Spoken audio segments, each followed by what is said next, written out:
This is 7-inch display support Apple and Android wireless CarPlay and Apple Android wired CarPlay and wireless mirroring.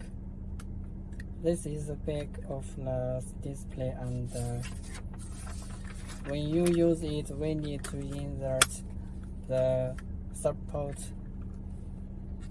And this is the knob. You can adjust the angle of it.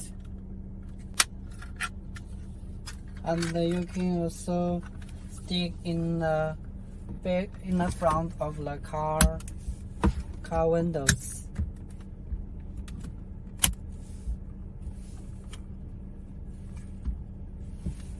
And you can adjust the angle of it, and also can put it out and in, and use the knob to fix it.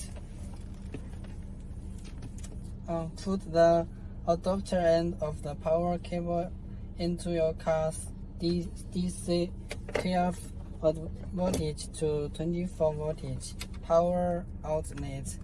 Your 7 will automatically power on when your car is powered on, and will power off when your car is powered off.